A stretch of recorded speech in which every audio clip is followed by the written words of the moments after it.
Alright, today we're changing a leaky slave cylinder, or we're going to repair the leaky slave cylinder on a KTM. This happens to be a 2008 KTM 450.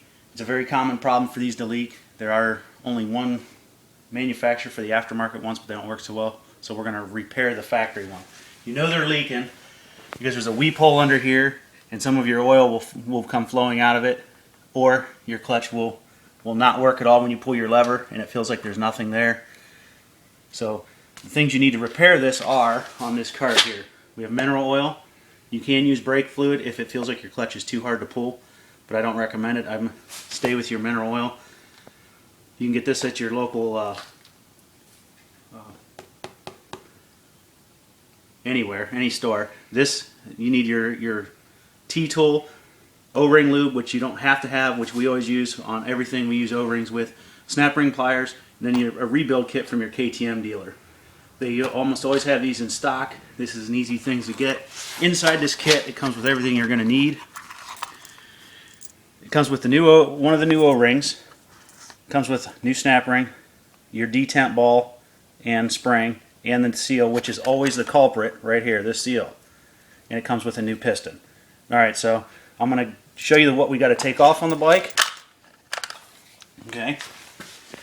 There's 3 screws that hold this on. There's one here, there's one underneath this wire harness, which just you can pull out of the way, and this one right here, and that'll take off this cover and pull this cylinder out. You do not have to take off your hose, so I'm going to go ahead and do that, and then we'll come back and I'll show you what it looks like as we take it apart.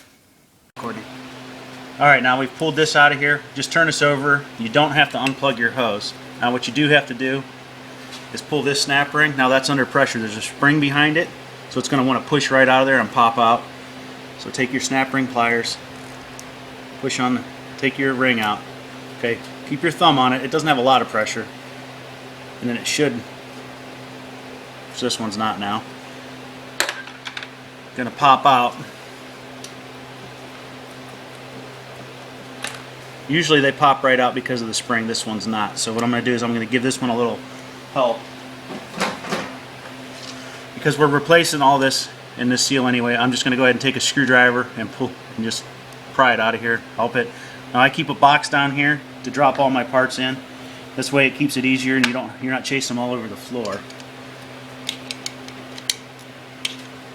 So give me a couple minutes here. I'll get this out.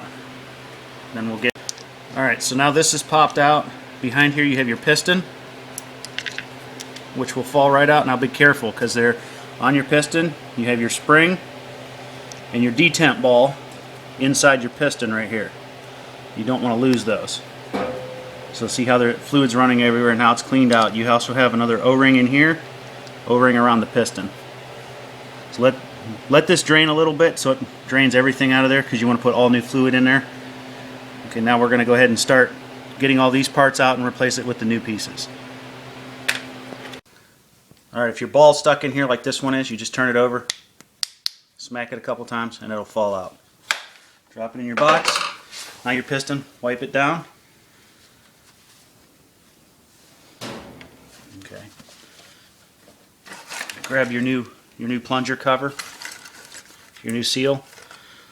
As you saw on the old one, the seal installs backwards. Okay, the reason why that is because it needs to keep the oil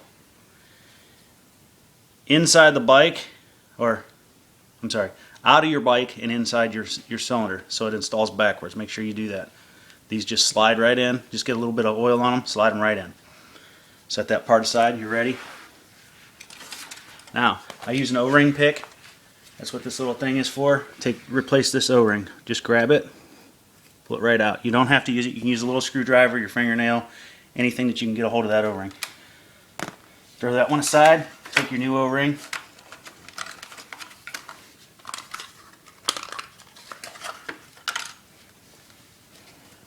Get a little wet.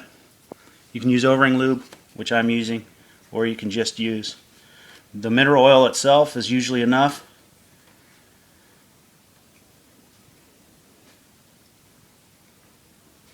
And it just slides into place there, just like that. And we take our piston again. We want to take the new ball,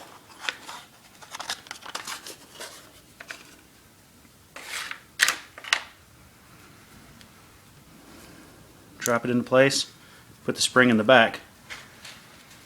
We'll go ahead and slide that into place like that. Then we take our new piston cover, slide that over the piston. Make sure you keep that ball in there and push this down.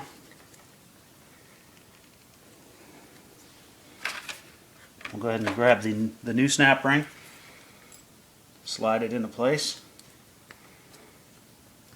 grab our snap ring pliers, squeeze it down, make sure you push it down. What I like to do to make sure that the snap rings are in place, which this one is coming back up,